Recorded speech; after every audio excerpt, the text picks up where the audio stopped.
Hello again, everyone, and welcome back to My Two Cents. Today, I have a few stories that I need to talk about because I was just absolutely enraged when I found out about them today. I am recording this on Wednesday night, August the 6th of 2025.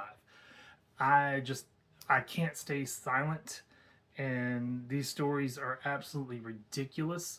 So I'm going to show you my sources that I've got pulled up and talk about the stories.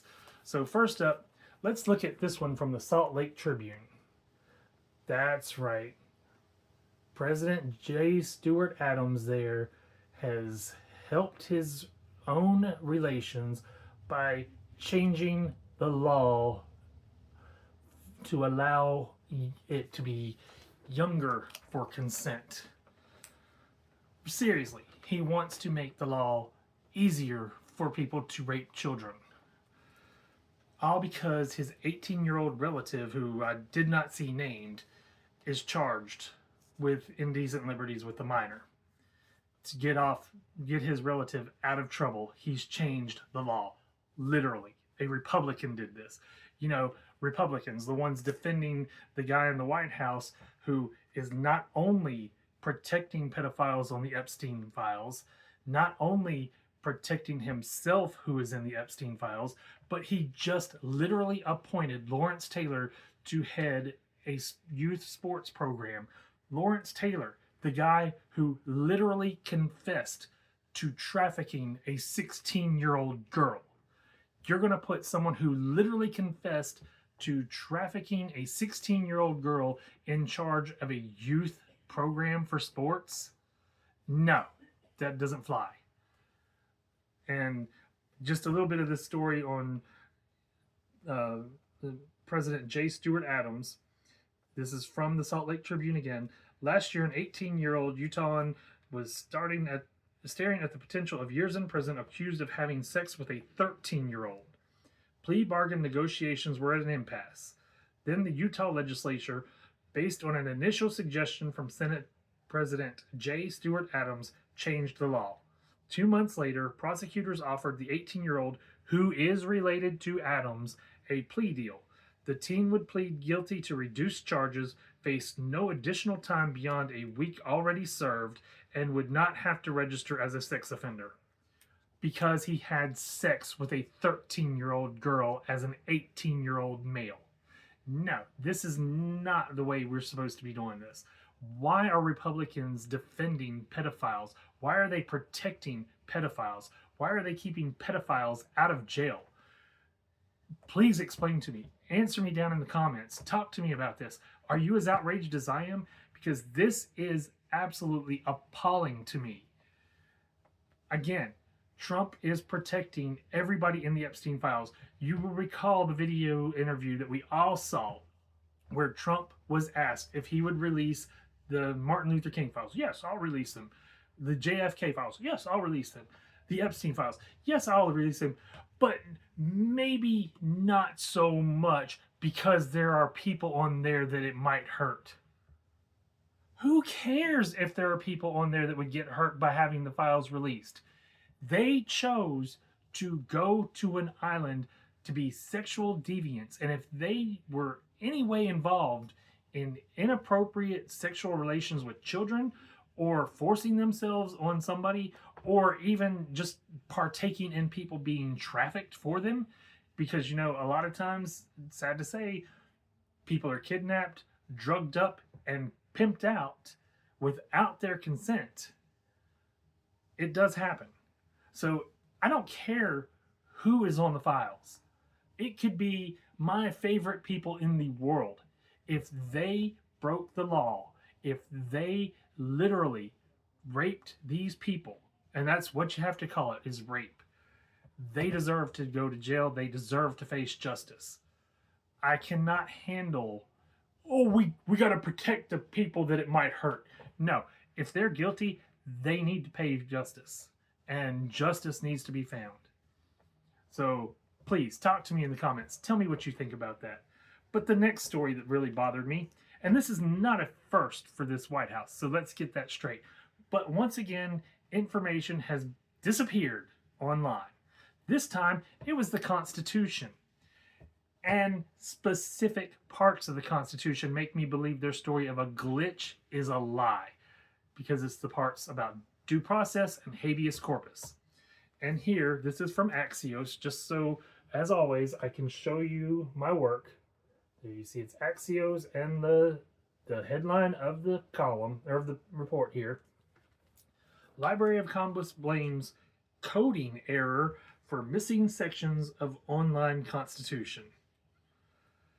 Now, the reason I say I don't buy the glitch story is because you will recall back around Black History Month, names like Harriet Tubman and her history, Thurgood Marshall and his history, Jackie Robinson and his history, all removed from the websites. All mention of LGBT history removed from the websites.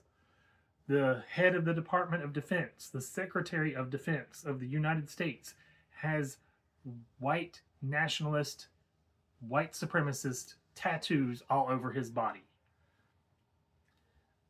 I don't buy into these two specific things that when Trump was asked if he should uphold the Constitution of due process, and he literally said, and he said it like this, I don't know. You swore twice to uphold the Constitution. That is your job. You need to uphold the Constitution and all parts of it. Because as I've pointed out, Trump is making a precedent for a future president to use everything that Trump has done, cite what Trump has done, and eliminate the Second Amendment. So for all of you who are so gung-ho on the Second Amendment, be aware. There will be, as long as we stay with the fair voting system that we have now, there will be another Democrat president. You can guarantee it. History has proven that the tides shift back and forth. Never will one party hold that office for the rest of eternity if the vote is upheld. So suppose that you get a Democrat president in there who cites all of the ignoring of the Constitution that Trump has done and says, that's precedent. I can remove the Second Amendment. I can get rid of it. It no longer is valid. I'm coming after your guns. I've been hearing for 40 years that the government's coming after our guns, and nobody has yet come after our guns, quite honestly. So keep that in mind.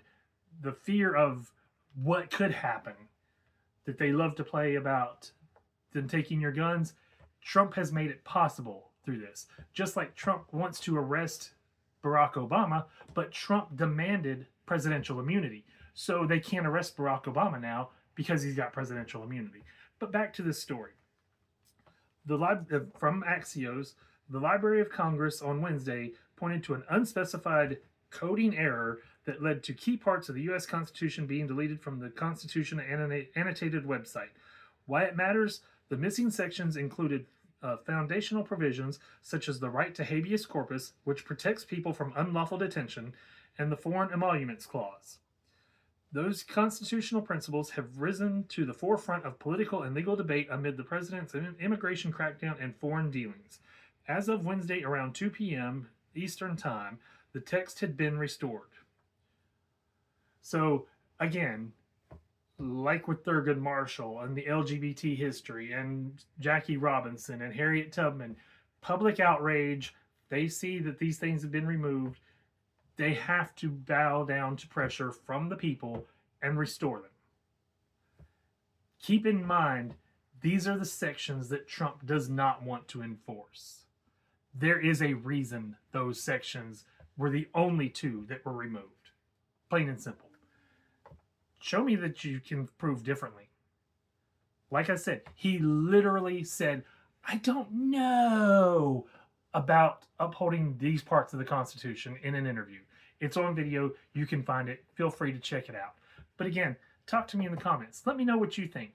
Am I wrong here? Or is this just the most corrupt government we have ever seen in the world? We have Republicans who are literally rewriting the voting map so that they can steal power and remain in control because they know, they are terrified. Trump's policies are going to cost them the House and the Senate at midterms. They know this. That is why Trump is pushing so hard for Texas to reroute the districts and eliminate Democratic positions and give Texas 5 more Republicans in the state, in the Senate. They know they're going to lose. This is the actions of someone terrified, flat out terrified. So please, show me I'm wrong. You can't. Everything that I'm saying, I have legitimate proof of. I'm showing the articles. The history is there. And if they're not terrified of losing their seats and Trump is not terrified of losing control of the House and Senate, why is he pushing so hard to redistrict Texas for 5 extra seats? Feel free to explain it to me. Explain it to me like I'm a 5-year-old, because I don't see any other reason than the fact that they are absolutely terrified of what's coming in the midterms.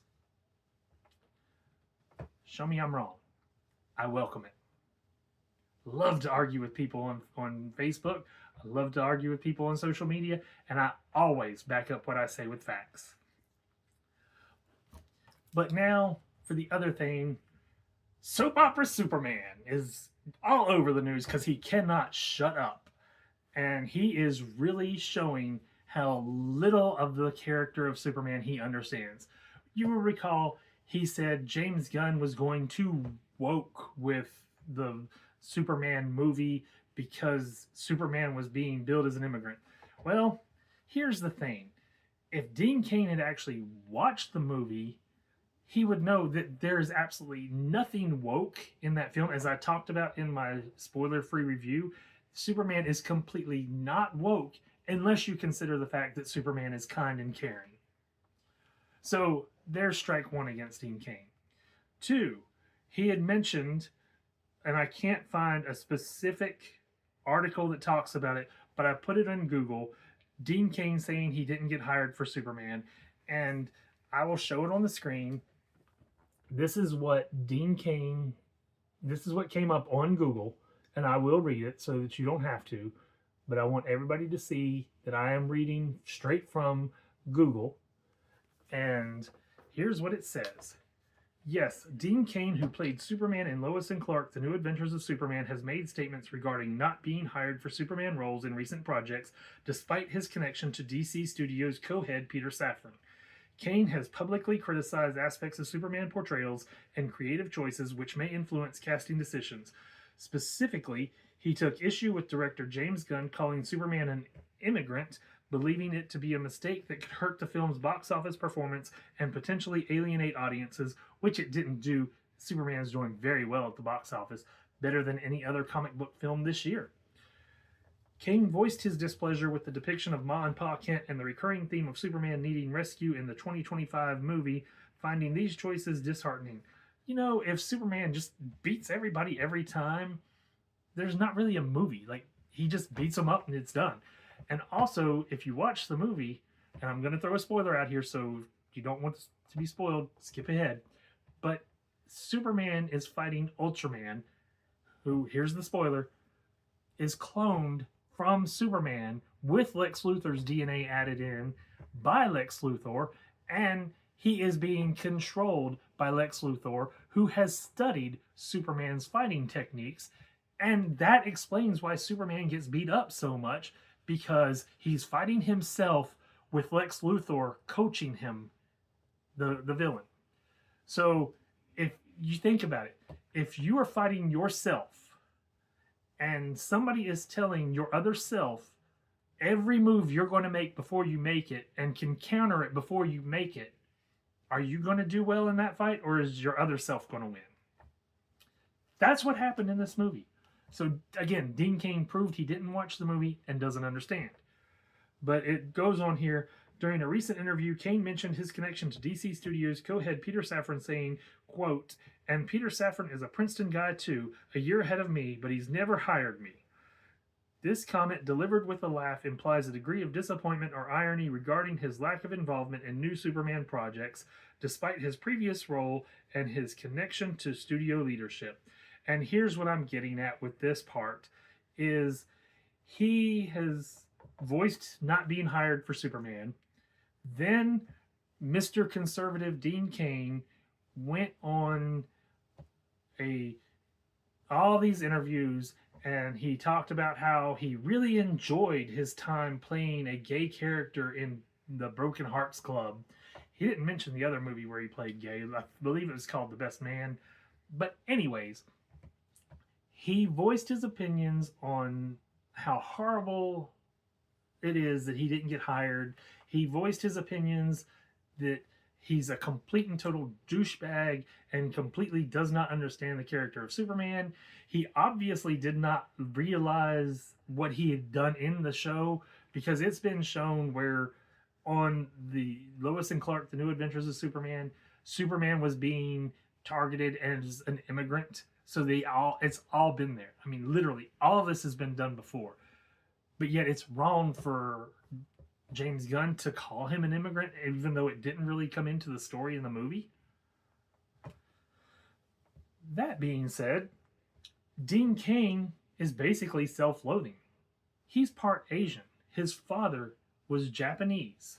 His last name is, I believe, Tanaka. If I'm not mistaken, it was Tanaka. Dean Cain has mentioned his family being interred in the Minidoka internment camp in Idaho, and that is from a Variety article, which I tried to find the part in the article, and it was so long that I just didn't care enough to look any further. So I will show you my Google page here, and right there is the article that I'm talking about, and you can see July 29th, 2025, right there beside of it, it says my family was interred. So you can see that I am not making this up, but it is a Variety interview that he did. And like I said, it was a very long interview. I was scanning through it trying to find that piece, and I couldn't find it. So if you'd like to look it up, feel free. But again, I'm showing my work, letting you know where I'm getting my information from. So all of this, just the fact that he was trying to say how much he appreciated playing gay and enjoyed it, even though he's a complete douchebag who is against equality, is against people being woke. All of this stuff that he has said, supports Trump in everything. I'm taking this all to mean he's desperate for work. And the reason I say that is he basically whined about not getting hired for Superman. He tried to win back his gay fans that he had from Broken Hearts Club and Superman that have turned on him because of his terrible views. And then today, Dean Cain proved that he's desperate for work when he posted on Instagram that he has joined ICE, or as I like to call them, Gestapo. Yes, he posted a video talking about joining ICE and all of the benefits that it comes with. And again, you can see it is from USA Today. If you would like to look up the article, right there it is on your screen. I'm not going to say anything that's not true on here, and I'm not going to say anything that I can't back up. So again, tried to say how much he enjoyed playing gay, trying to win back the good graces of his gay fans, which didn't happen because, you know, you've turned on them. They see through you now. They're not coming back. You keep doubling and tripling down on your hate. Why would anybody want to support you when you openly deny them equality, voice your hate against them? Nobody wants you. He could not get hired for Superman, and now he is so desperate that he has joined Gestapo and trying to get other people to join up with Gestapo. These are people who go around in masks with guns, going after people who are actually working, trying to make a better life for themselves. How is that helping the country? Literally, these immigrants that they are rounding up are the ones doing jobs that normal U.S. citizens, natural-born U.S. citizens, will not do. Are you going to go plow the fields for $7.50 an hour? $10 an hour? I mean, literally. And that's my other thing that I've always said If you're going to whine about them taking your jobs, then get out there and do it. But don't complain about how much things cost, and don't complain about the immigrants working the fields when you want those costs down. And don't forget, the only reason they are working those fields is because natural born US citizen businessmen and women are hiring them illegally. Think about that. If they don't have a job to come here to, how likely are they to come to this country?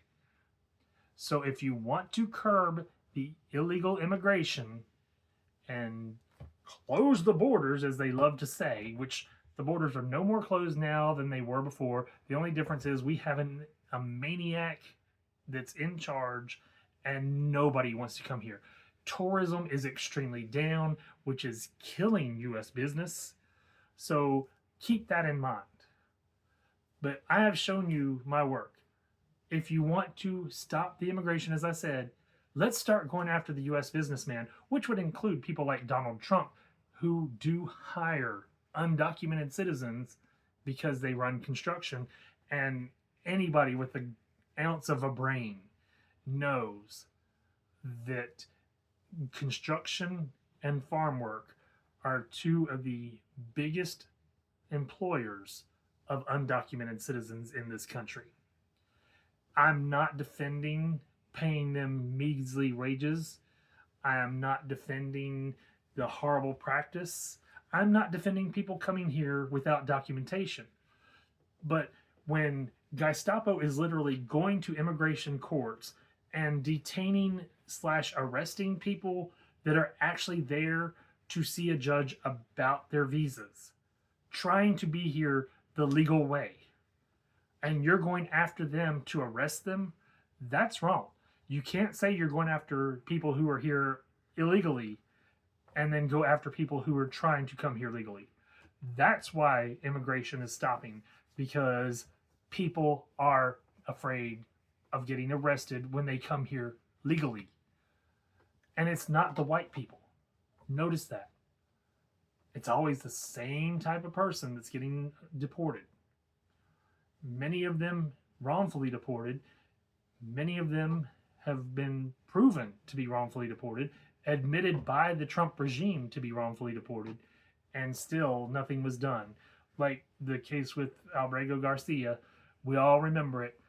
The Supreme Court, in a rare unanimous decision, demanded that Trump bring Garcia back. Trump openly defied the Supreme Court of the United States and was cheered for defying them, breaking the law, and nothing was done to him because, of course, the spineless coward Republicans refused to do anything that holds Trump accountable. And finally, when they did bring Garcia back months and months later, they had trumped up charges of Garcia supposedly trafficking undocumented citizens, which, if he was driving undocumented citizens, it was driving them to jobs. And that's been documented as well. So please feel free to look that up. Again, leave me a comment here in the comments. Talk to me. Let me know what you think about all this, because I've had it. This government is so completely corrupt. We have got to vote out every Republican and then work on the Democrats when we get the government back in order. Because right now, we need every Republican voted out to get the Democrats to hold Trump accountable, keep him in check, and to get this country back to where it should be. You want to make America great again? Let's get rid of Trump and the Republicans that are supporting him. But thanks for watching. Remember, if you enjoyed this video, please hit like and subscribe to my channel so you don't miss any of my videos. And until next time, thanks for watching. Goodbye, everybody.